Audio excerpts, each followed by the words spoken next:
Mummy અને મોટી બેનને અમુક વસ્તુઓ લાવવાની બાકી હતી, તો ધ્રુવીને તૈયાર કરીને હું, ધ્રુવી અને પપ્પા સવારમાં ગાડી લઈને નીકળી ગયા.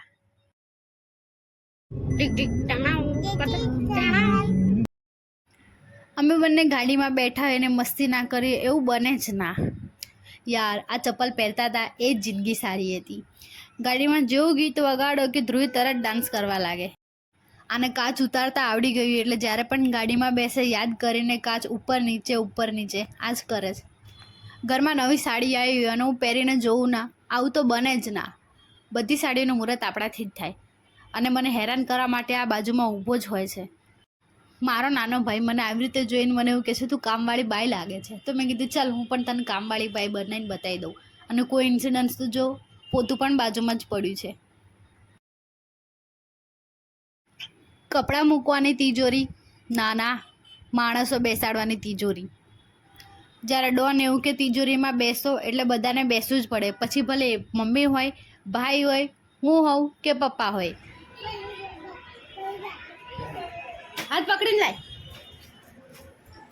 એ હાડી ફેંકી નાખી. ભાઈ સાડી ફેંકી દે, મમ્મી પપ્પાને મારશે. બે જ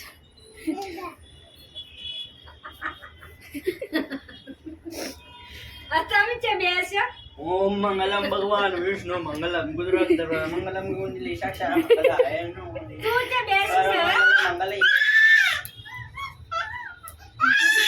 સે બેસો પપ્પા નું પેકેટ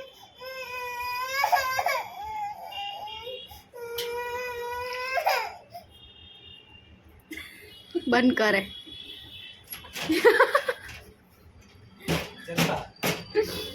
એ મમ્મી રોઈ. હવે થયું એવું કે ડોરના રમકડા પલંગ નીચે જતા રહ્યા છે, એટલે આ બધું કામ કરવાની જવાબદારી માસની જ હોય.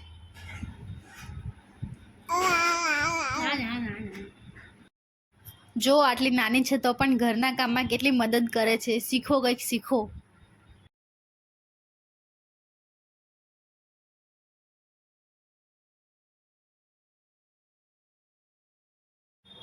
સાંજ પડી તો મોટી બેન કે બર્ગર ખાવું છે, તો ઓનલાઈન બર્ગર ઓર્ડર કર્યું.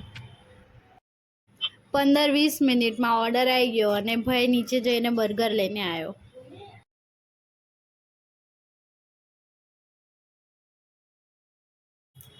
તીખું જેમ ખાવું હોય ને તો ફ્રેન્ચ ફ્રાઈઝ હાલતા ને હાથમાં જલપાઈ 4-5 કાઢી દે. હો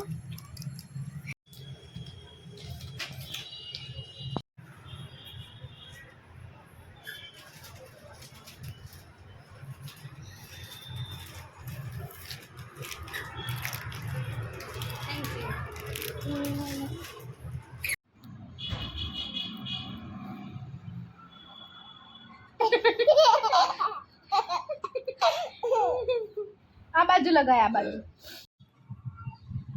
ડાન્સ કર.